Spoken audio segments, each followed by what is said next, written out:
Bonjour à tous et bienvenue pour cette nouvelle édition du Carrefour de l'IMO, le carrefour de l'immobilier, architecture, innovation, investissement. L'immobilier neuf est à l'honneur pour cette émission.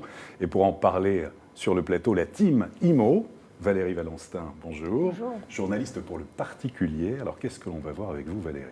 Acheter un logement qui n'existe pas encore, un logement sur plan, cela peut faire peur, mais on va voir que l'acquéreur est relativement bien protégé par la loi. Jean-Yves Guérin, journaliste Figaro Économie. Qu'est-ce qu'on va voir avec vous, Jean-Yves ? Bonjour.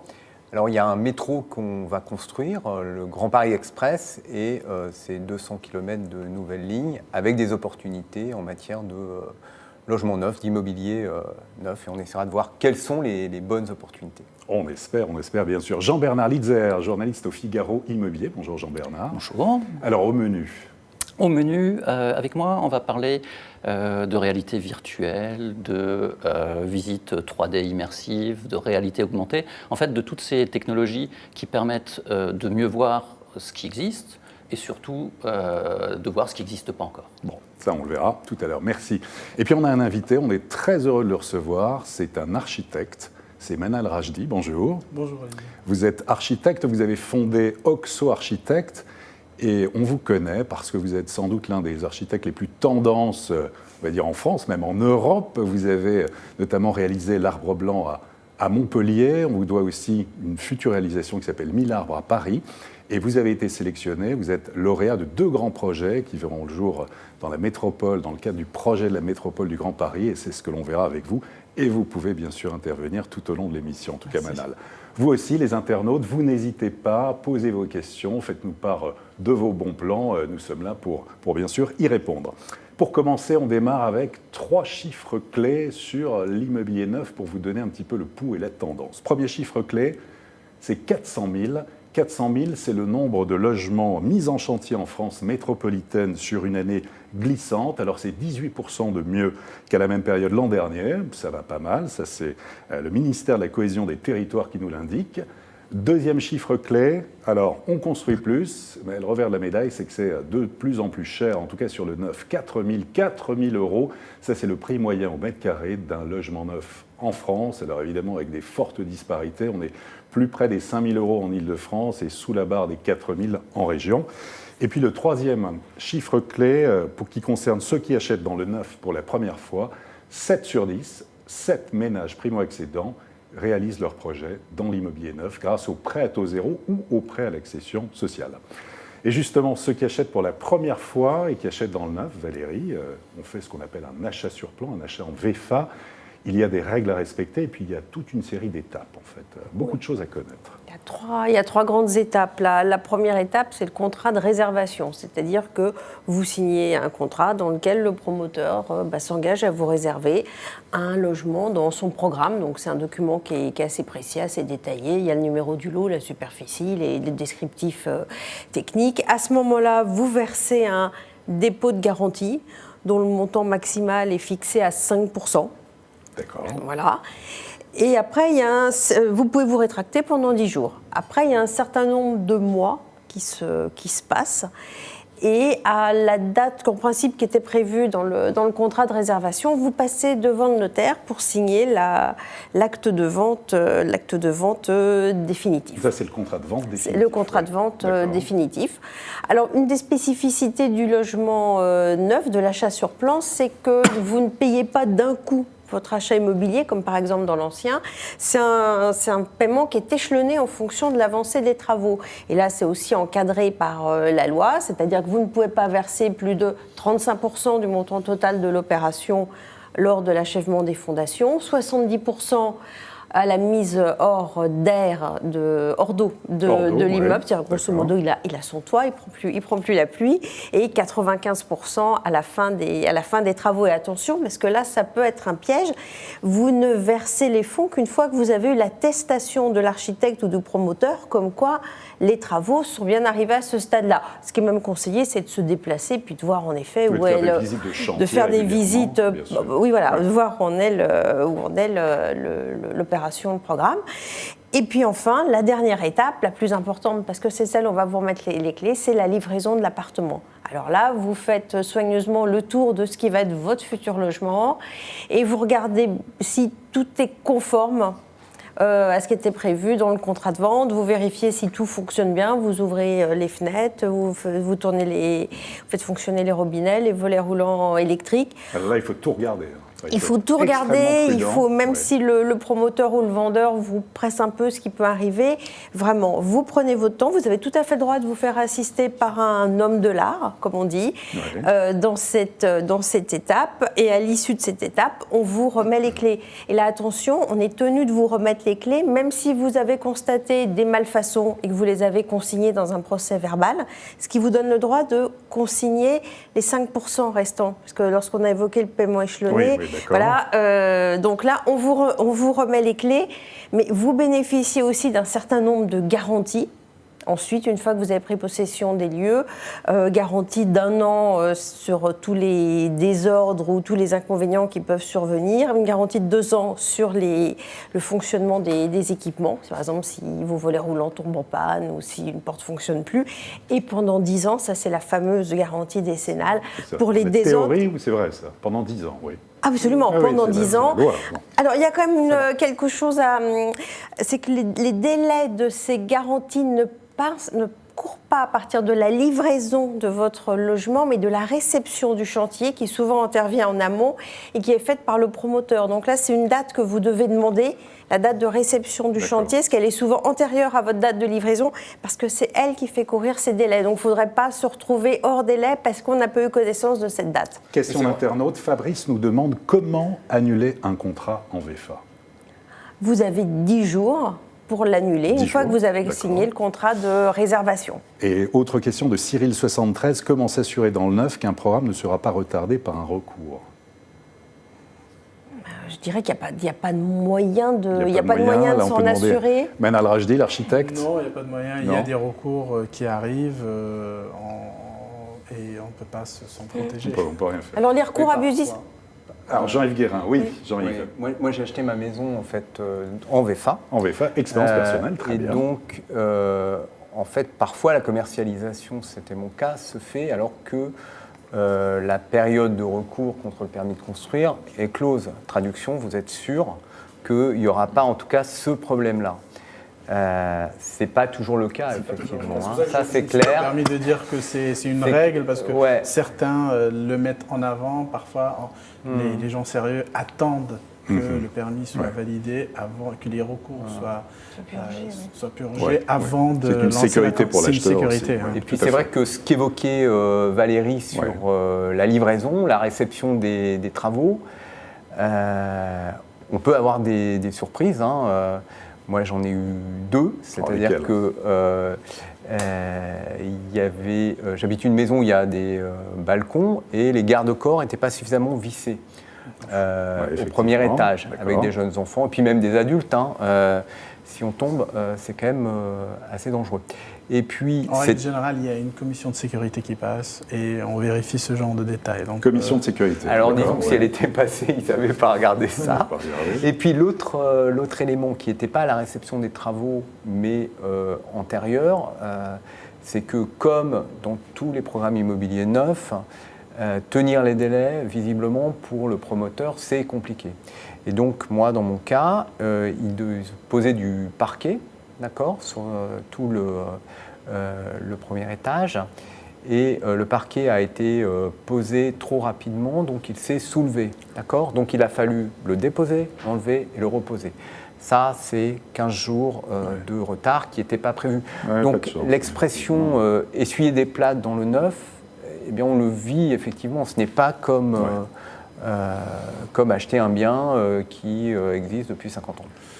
Voilà Valérie, ce qu'on peut dire là-dessus, notamment, merci en tout cas de cette expérience, ce vécu, Jean-Yves. Alors justement, gardez la main, Jean-Yves, quand on parle immobilier neuf aussi, on pense au Grand Paris, qui booste littéralement la construction. Maintenant, ce n'est pas un long fleuve tranquille. Le Grand Paris, quel est l'état des lieux et quels sont les enjeux? Où en est-on pour le Grand Paris? Alors, le Grand Paris, c'est quoi? C'est d'abord le Grand Paris Express. C'est un projet de métro automatique qui va se réaliser. C'est 4 nouvelles lignes, 15, 16, 17, 18.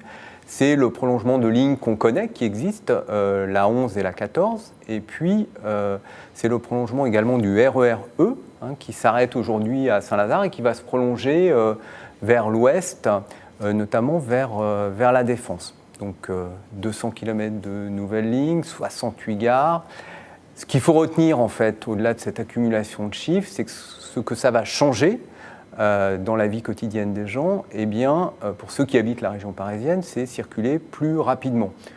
Prenons un petit exemple. Je ne sais pas si on voit bien sur cette carte. Carte du Grand Paris Express. Regardez, à l'ouest, il y a une ville, ici les Moulineaux, qui aura une station sur la ligne 15 Sud, c'est un peu au sud. Aujourd'hui, pour aller de ici les Moulineaux à l'ouest à Champigny à l'est, d'accord, que l'on voit. Aujourd'hui, il faut repasser par Paris, le centre de Paris, et il faut un peu moins d'1 heure, 57 minutes. Demain, on prendra la ligne 15, qu'on voit là, et on mettra 2 fois moins d'une demi-heure. Donc réduction du temps de transport, c'est réduction du temps de transport. Ouais. Donc c'est une opportunité pour des gens qui veulent acheter un logement, pas forcément dans Paris, d'accord, et pouvoir se rendre à leur travail, que ce soit à la Défense ou autre. Du coup, le gouvernement a dit on construit 35 000 logements par an dans le Grand Paris, et demain, à la faveur de ce nouvel équipement, il y en aura 70 000. C'est pas rien, doubler la charge. Donc tout est parfait, sauf évidemment que tout ça coûte cher et de plus en plus cher. C'était budgété à 25 milliards. Et puis maintenant, les experts disent ça sera peut-être 28 ou 35. Du coup, Emmanuel Macron a dit qu'il allait se pencher là-dessus. Et à la fin de l'année, début janvier, il dira si on fait toutes les lignes ou si certaines sont étalées dans le temps. La livraison, c'était entre 2022 et 2030.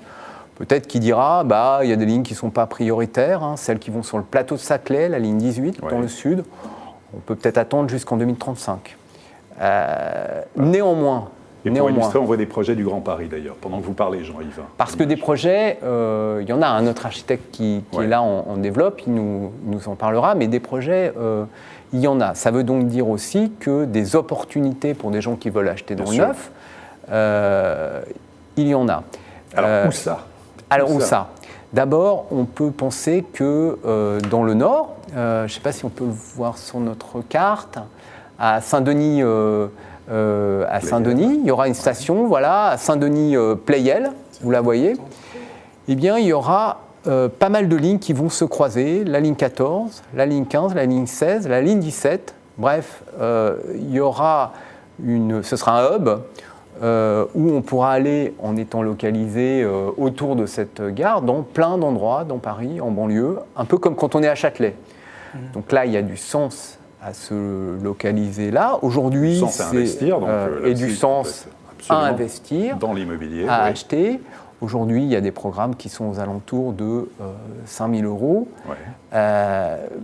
Pour y vivre, ça veut dire quoi ? Ça veut dire que si vous changez de travail et que vous allez travailler à l'Est alors que vous travaillez à l'Ouest, c'est jouable. Donc c'est une véritable opportunité. Après, on va descendre et regarder un petit peu les opportunités qu'il peut y avoir au sud.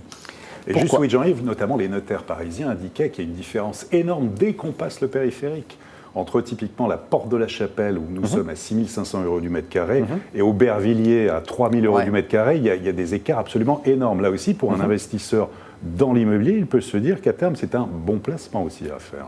Oui, tout à fait, parce que le raisonnement que je viens de tenir pour un propriétaire qui y habite, la praticité, la liaison avec les grands centres d'affaires, la Défense, où il y a beaucoup de bureaux, ça reste la même pour un locataire. Donc l'investisseur trouvera des locataires, a priori, relativement facilement dans ces lieux qui sont très bien desservis. Sur le sud. Ouais, le sud. Sur le sud, on voit la carte là. Pourquoi on s'intéresse au sud ? Parce que Cette ligne 15 Sud, les travaux ont commencé. Les Ardoines, qui est entourée à l'image, oui. Les travaux ont commencé, c'est-à-dire qu'on est sûr qu'elle va être construite, on est sûr qu'elle sera livrée dans les temps, en 2022. Et là aussi, il peut y avoir des opportunités. Alors, j'ai sélectionné les Ardoines, pourquoi ? Parce que j'y suis allé, en fait. Et aujourd'hui, c'est quoi les Ardoines ? C'est à Vitry. Donc aujourd'hui, c'est pas grand-chose. D'accord ? C'est une friche industrielle. Passez-moi l'expression, ça ressemble à rien. Demain, il y a une gare du Transilien. La SNCF tient ou pas ses horaires. Donc, être localisé là-bas, c'est pas top aujourd'hui. Demain, le fait qu'il y ait une gare qui vous permette d'aller plus facilement à la Défense, plus facilement dans les bureaux de l'Est parisien, un métro automatique, c'est-à-dire fiable, d'accord, comme la ligne 14 qu'on prend tous pour les Parisiens ici, c'est un véritable atout. Or, demain, il y a des programmes de logement et un véritable quartier avec des commerces, des aménités, etc., qui vont sortir de terre. Donc beaucoup de programmes immobiliers neufs. Beaucoup de programmes immobiliers neufs pour des tarifs, là encore, qui sont raisonnables, d'accord, de l'ordre de 4 à 5 000 euros. Pour la région parisienne, pour la région parisienne, c'est très, très raisonnable. Et puis, si on a encore un moment... Pour terminer, oui. Pour terminer, toujours sur cette ligne, à Issy-les-Moulineaux, où il y aura également... Fort d'Issy, Vanves-Clamart, il y aura une gare du Grand Paris. Là, et c'est une option qui existe là ou à d'autres endroits, il y aura carrément des immeubles sur la gare, donc très proches. Très bien. Alors justement, merci Jean-Yves pour toutes ces précisions, ces informations. Des projets du Grand Paris, il en est question. Là, on va l'évoquer concrètement avec notre invité Manal Rajdi, architecte. Vous avez été primé à 2 reprises dans le cadre du projet de la métropole du Grand Paris. D'abord, comment on est sélectionné ? Comment ça se passe ? Alors déjà, l'opportunité que lance la métropole du Grand Paris en lançant un concours aussi incroyable avec autant de sites d'un seul coup, on y participe avec des développeurs, des investisseurs, avec des très grandes équipes parce que c'est parfois des morceaux de ville comme je l'expliquais sur Villiers, c'est des quartiers qu'on développe et on est sélectionné, on participe dans des concours contre d'autres investisseurs et architectes. Et à la fin, c'est le maire, c'est la société d'économie mixte sur place qui décide qui a gagné. Et une fois qu'ils ont annoncé, on commence à travailler sur le projet. D'accord. Donc concrètement, là, on va voir avec vous en images 2 projets lauréats. Alors le premier s'appelle Balcon sur Paris. Alors, où est-il situé ? On va voir des images. Le Balcon sur Paris se situe sur la ligne 15. Donc, c'est un projet, j'ai de la chance, les 2 projets dont je vais parler vont sur la ligne 15. Donc, c'est Villiers-sur-Marne. C'est un projet qu'on fait avec la compagnie de Falsbourg et Coder et compagnie, et Emerige aussi. C'est un projet de quartier de ville. C'est 125 000 m² construits avec un centre des congrès, des cinémas, des logements, des bureaux, vraiment un morceau de ville. C'est l'intérêt de ce projet, c'est que on nous a choisi parce qu'on propose un projet où il y a 60% de bois. Ça sera l'un des plus grands quartiers en Europe. C'est le bois avant tout. Voilà, oui. C'est l'innovation qui est le moteur de cette réflexion-là. C'est ce qu'a compris Philippe Journoux et son associé dans Coder et compagnie, Xavier Niel. C'est qu'on a apporté de l'innovation et de la réflexion sur qu'est-ce qu'une belle architecture, comment on vit bien dans ces quartiers-là. Et l'une des réponses importantes, c'est de dire on va construire en bois, on va ramener la nature aussi dans ces zones-là. Nous, les bâtiments sur lesquels on travaille sont des bâtiments avec de l'agriculture urbaine, 3000 m², qu'on développe sur le site. Et on développe aussi un principe d'habiter et travailler au même endroit. Ça, c'est le défi majeur de ce type de projet ou c'est vraiment travailler et réfléchir à comment on va consommer local, comment on va consommer de manière beaucoup plus raisonnée, moins d'énergie dépensée. C'est pour ça que le travail sur le bois, sur des enveloppes extrêmement optimisées sont importantes. Et c'est là où on amène aussi une réflexion avec d'autres architectes, comme ici on peut voir le bâtiment de XTU, qui est sur la gare, comme vous le disiez, c'est un bâtiment qui est construit sur la gare. Il faut bien comprendre, donc on est sur le site Marne-Europe Villiers-sur-Marne, au total donc 10 immeubles qui se répartissent donc en quinconce autour d'un jardin métropolitain entre les pôles du Palais des Congrès et la gare du Grand Paris Express, donc Brie-Villiers-Champigny, donc c'est la fameuse ligne 15 Sud, et donc vous le disiez, 126 000 mètres carrés, un programme mixte avec 670 logements, des bureaux, 2 hôtels, un cinéma multiplex et le Palais des Congrès de plus de 2000 places, c'est énorme. Hein. Voilà, c'est imposant, c'est-à-dire qu'on va créer une nouvelle centralité à cet endroit-là. C'est l'architecte Kengo Kuma qui fait le Palais des Congrès, c'est celui qui fait la gare de Saint-Denis-Pleyel, d'ailleurs. On travaille aussi avec l'architecte Michael Green qui est un des spécialistes du bois au Canada.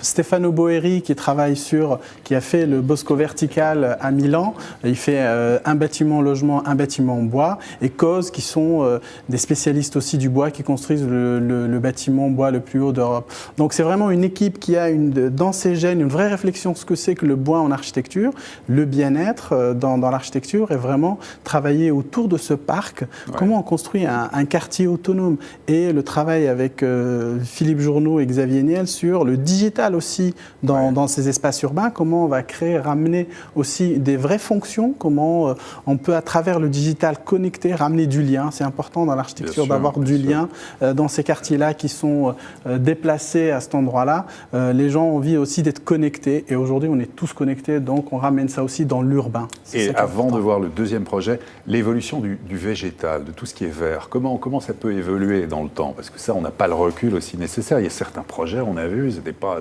évident. Donc en fait, c'est aussi les moyens qu'on donne au vert. Quand on demande à une plante de monter sur 30 mètres, c'est très difficile. Il faut donner des relais, il faut savoir investir dès le départ sur de la terre, s'investir sur des moyens qui font que l'entretien, avant sur ces projets-là, la compagnie Salzbourg s'est investie sur 10 ans pour maintenir ces architectures et ce végétal-là dans le temps. On ne peut pas demander à la nature toute seule, quand elle est hors sol, de vivre. Il faut l'entretenir, il faut avoir des jardiniers, il faut avoir une irrigation au goutte à goutte. C'est vraiment tout le travail qu'on maîtrise aujourd'hui. Après, ça fait 10 ans qu'on fait ça, donc on commence à maîtriser les principes. Et c'est ça qui fait qu'à la fin, les quartiers sont très beaux et ils sont maintenus et entretenus. Et c'est un peu ça le challenge du travail avec la nature qu'on amène dans l'architecture. J'avais juste une question Jean Bernard. Sur le bois. Donc sur le bois dans la construction, vous avez dit 60%, donc c'est très bien. Vous avez parlé de consommation locale. C'est souvent une des difficultés. On sait qu'on a beaucoup de forêts en France, on a une filière bois qui fonctionne pas forcément très bien. Est-ce que vous travaillerez avec du bois français ? Alors, on privilégie évidemment le bois français dans l'approche, c'est ça qu'on a essayé d'expliquer lors du concours, mais on va travailler aussi avec d'autres filières étrangères sur d'autres thématiques parce qu'ils contrôlent plus le principe du CLT, sur les panneaux de bois. Voilà, c'est ça. Donc, on va un peu privilégier quand même le bois français, mais le bois français n'est pas aujourd'hui disponible pour tout faire. Donc, la volonté, elle est là. Jean-Yves, une question. Oui, on peut construire jusqu'à quelle hauteur des tours en bois? Parce que finalement, on a du mal à imaginer plus de 10 étages. Alors, le challenge qu'on s'est lancé dans ce projet-là, c'est de faire des tours de 17 étages en bois. Le logement ne peut pas dépasser 17 étages, sinon il passe en IGH, et là, les coûts deviennent exorbitants. IGH, immeuble de grande hauteur. Immeuble de grande hauteur, oui. Donc ce sera la tour la plus haute de France, voilà, d'Europe? C'est l'idée. Beaucoup de promoteurs, de développeurs, d'architectes se sont lancés dans cet exercice-là. Nous, on a la chance d'avoir vraiment des spécialistes et on sait comment le faire. Donc, ça sera l'idée, c'est de construire. Alors, on ne va pas devenir technique, mais l'idée de construire en bois, c'est ou bien on a un corps, un noyau en bois entier, et là, on n'arrive pas effectivement à dépasser les 10 étages. Mais par contre, quand on met un noyau béton, on peut avoir des planchers bois, de la structure bois, des façades en bois, et donc on compense. La hauteur peut être compensée par différemment. Question de Belinda, quand est-ce que ce projet verra le jour? En 2023. D'accord, et elle rajoute, et est-ce que ça va coûter cher? Non, ça va coûter exactement comme... En fait, la belle architecture ne coûte pas plus cher. Donc, bizarrement. Oui, d'accord. C'est-à-dire que c'est l'investissement qu'on va faire dans la belle architecture ne coûte pas plus cher qu'une autre architecture. Donc ça coûtera le prix de l'immobilier de vente dans le territoire. Dans le territoire. Voilà. Et puis donc Manal Rajdi, le deuxième grand projet, donc lauréat également du concours Inventons la métropole du Grand Paris, Et là, on est sur le site Le Coteau Arcueil et c'est le projet qui s'appelle Ecotone. On va voir quelques images. Ecotone. Voilà, c'est un grand pôle de santé, 82 000 m² de bureaux, hôtels, commerce, un lien entre la ville et la nature. Voilà. Alors déjà, je vais expliquer ce que c'est que Ecotone, pourquoi on l'a appelé comme ça. Ecotone, en nature et en biologie, c'est le milieu qui se crée quand deux autres milieux se rencontrent. Et c'est ça l'idée, c'est que notre projet, c'est un peu la rencontre entre le parc et la ville. Donc on en crée une sorte de paysage habité. Ce paysage-là, c'est des bureaux, c'est des fonctionnalités. Et c'est surtout, ce que je veux dire, c'est un peu une démarche qu'on a à l'agence, c'est surtout le centre d'excellence en biomimétisme. Alors qu'est-ce que ça veut dire le biomimétisme? C'est autre chose, c'est l'inspiration de la nature. Comment on s'inspire de la nature pour créer quelque chose. Et sur ce projet-là, on s'est entouré, grâce au génialissime Philippe Journoud, du CRIGEN, qui est le centre d'excellence du biomimétisme de ENJ, de ELAN et surtout du Muséum d'histoire naturelle, qui vont faire un comité scientifique. C'est très rare pour un projet immobilier d'avoir un comité scientifique qui va poursuivre toutes les évolutions du projet et les innovations qu'on va mettre en place. Alors c'est un projet innovant dans quel sens? C'est-à-dire que dans le développement par exemple de cette peau qui est comme l'épiderme du bâtiment, c'est-à-dire que cette façade extérieure, c'est une façade respirante avec de la végétation, avec des espaces interstitiels qui vont permettre de vivre différemment dans le projet.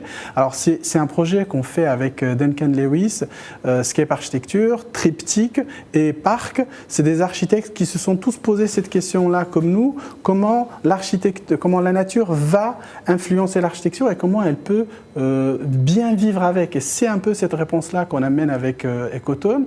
C'est une autre façon de travailler. Regardez, les bureaux sont entièrement en bois. C'est une structure bois à l'intérieur. On vit dehors, on vit avec des façades ouvertes un peu dans un grand espace. On contrôle les climats. On s'inspire par exemple des fourmilières pour créer ces grands patios intérieurs dans le bâtiment.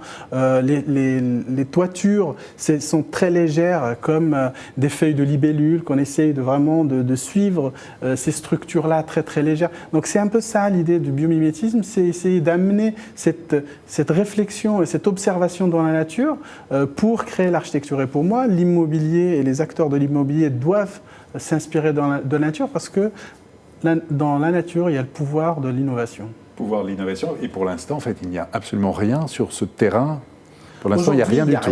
Aujourd'hui, c'est un terrain qui est vide et c'est bon. Ça, c'est les réponses plus simples pour un architecte, c'est quand on lui donne un terrain vide avec un contexte. C'est important le contexte. Il y a des contraintes ou pas? Toujours. Alors laquelle la plus... La plus importante, c'est le dénivelé. On a un dénivelé de 15 mètres. Inscrire un bâtiment dans un dénivelé comme ça qui redescend, c'est compliqué. Il faut savoir aligner les niveaux, ainsi de suite. Et la proximité aussi de l'autoroute. Hein. C'est l'autoroute du sud enfin du soleil, pardon, qui fait qu'il fallait qu'on se protège. Et c'est pour ça que la peau qu'on crée, c'est une sorte de peau de résonance qui fait que ça protège du bruit. Et il y aura des logements neufs, on est bien d'accord. Non, ici, il n'y a pas de logement. Ici, il n'y a pas de logement, c'est que du bureau, des résidences pour jeunes chercheurs et un hôtel. Qu'on va mettre en place. Donc l'idée, c'est... Les logements se trouvent un peu plus loin dans le coteau, mais là, on n'a pas mis de logement. Et alors, quand est-ce que ça verra le jour, 2023, ce projet? Pareil. 2023. L'option, c'est 2023 et on va démarrer très vite les études. Oui, Giovanni 2023 demande les prix, mais là, effectivement, si c'est du bureau... C'est les prix du bureau, c'est du tertiaire. Ce ne sera pas du logement. Et quand on évoque l'immobilier neuf, on est à la pointe des innovations technologiques. Hein, et Jean-Bernard, vous allez nous faire un tour d'horizon des grandes tendances. Je vais essayer, du coup. En tout cas, je suis allé faire mon petit shopping chez nos voisins du Figaro Lab. C'est ceux qui travaillent sur les petites annonces en 3D. Et donc, ils m'ont fait une petite sélection des outils que vous pouvez avoir pour faire une visite virtuelle. Alors, du côté de la chose la plus complète, la plus haut de gamme et luxueuse, c'est ce type de casque. Donc c'est un casque qui va se brancher sur votre ordinateur. Ouais. Vous avez une manette type manette de jeu vidéo. Vous mettez ça et donc vous pouvez petite vous promener. Démonstration qui se met sur les yeux. Tout à fait. On peut le faire, oui. Je peux être ridicule, il n'y a pas de souci.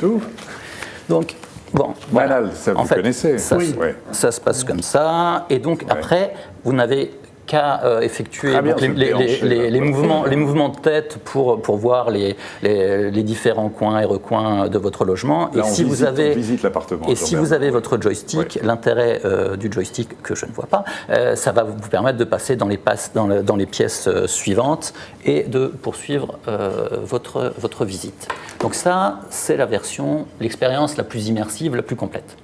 Mais ça n'a pas une grande réussite commerciale pour l'instant. Disons que si vous voulez, c'est un bon produit, bon, c'est pas donné, c'est 300 à 600 euros.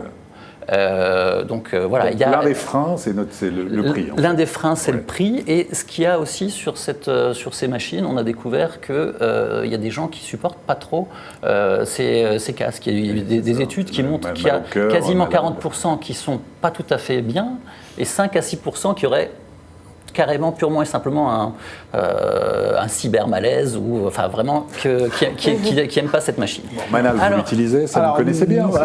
Moi, j'ai des gens super doués à l'agence qui savent utiliser ça, ils me programment ça, et donc je me permets de me balader comme ça dans certains projets. D'ailleurs, sur le projet Millard, notre client Philippe Journeau nous a demandé de faire une visite de la partie rez-de-chaussée, et on est en train de préparer ça. C'est très agréable pour comprendre, parce que beaucoup de gens ne comprennent pas les images, les plans, et donc c'est une façon... Quand on est éloigné, c'est bien, ça rend service. Ça permet aussi de voir d'autres échelles. Quand on est dans l'espace, on comprend les dimensions, ce qui n'est pas la même chose quand on est... C'est le côté intuitif, et je pense que peut-être qu'aujourd'hui, ça a un problème encore technique, parce que moi, je trouve qu'ils sont très proches. C'est peut-être ça qui fait le côté un peu où les gens ils ont mal à la tête, peut-être qu'ils trouveront à une distance, et c'est ça qui va permettre d'avoir plus d'usage. Alors Jean-Bernard, les grandes tendances actuelles. Alors attendez, je vais encore vous montrer rapidement, parce que donc ça c'était le côté le plus high-tech. Vous avez la version plus basique. Alors là j'en ai pris une élégante en mousse, mais ça existe en carton, en plastique. Donc le principe c'est que là votre visite elle est diffusée sur votre smartphone. Vous le glissez là-dedans et puis pareil donc avec vous n'avez qu'à bouger et ça va réagir. Et vous avez la version encore plus miniaturisée. Donc l'intérêt de ça, c'est que vous pouvez l'avoir dans la poche. Et là, pour le coup, vous avez une diffusion pareille, toujours comme vous lancez la vidéo, vous collez vos yeux et puis vous vous baladez comme ça. Donc ça tout permet... ça pour visiter appartements, maisons... Tout à fait. Toutes ces visites... Parce que justement, c'est vrai que le tourisme ou les jeux vidéo font ça depuis longtemps. Alors, et les tendances alors donc justement, donc ces outils, ils sont parfaits si vous êtes à un stade assez avancé. Mais en même temps, si vous voulez toucher le plus large public possible, le plus simple, c'est toujours qu'il n'y ait pas de matériel supplémentaire. Donc c'est simplement que ces visites, alors elles seront un peu moins poussées, mais elles passeront par votre ordinateur portable, par votre smartphone, par votre tablette. Et donc ça, pour le coup, c'est quelque chose qui continue vraiment à se développer. Vous avez la modélisation en 3D, que vous pouvez aussi combiner avec une visite par drone. Donc là, c'est si vous voulez vraiment faire... là, c'est typiquement, ça peut être un promoteur qui veut faire découvrir les environs. Envoie des images. Donc voilà, là, vous voyez. Donc ça, d'ailleurs, c'est Parrot, le fabricant de drones, qui a développé une filiale spécialisée dans l'immobilier. Donc leurs machines vont survoler soit un terrain, ça peut aussi être pour de l'immobilier ancien, généralement plutôt quelque chose d'assez haut de gamme, un château. Et ça, vous allez combiner les prises de vue par drone avec une modélisation 3D. Et puis après, ça vous permet cette navigation intuitive en survolant le bâtiment, en le voyant sous tous les angles. Donc, ça, c'est pour l'extérieur. Et l'avenir alors? Et donc pour l'avenir, donc on a vu sur l'extérieur, mais on peut aussi rentrer, se balader à l'intérieur. Ça se fait aussi très couramment, comme sur le Google Street View. Ce qui est de plus en plus demandé, c'est de pouvoir soit aménager ou refaire l'intérieur. Vous connaissez sans doute les logiciels qui vont vous faire aménager votre cuisine. Donc ça, c'est bien classique. Et maintenant, vous avez notamment Home by Me, qui c'est un autre site site qui, lui, va vous permettre de personnaliser votre intérieur, que ce soit le sol, le revêtement mural, mais même le mobilier. Donc il y a des catalogues de meubles réels qui sont numérisés, que vous allez pouvoir placer comme bon vous semble, ou vous pouvez mettre vos propres meubles. Et pour ce que demandait Olivier, sur l'avenir, sur ce qui n'est pas encore tout à fait mûr, mais qui se développe, c'est tout ce qui est réalité augmentée. Donc là, on a vu tous ces éléments-là vous permettent de découvrir un programme depuis chez vous, sans vous déplacer. Mais a priori, pour un programme immobilier, à un moment ou un autre, vous voudrez aller sur place.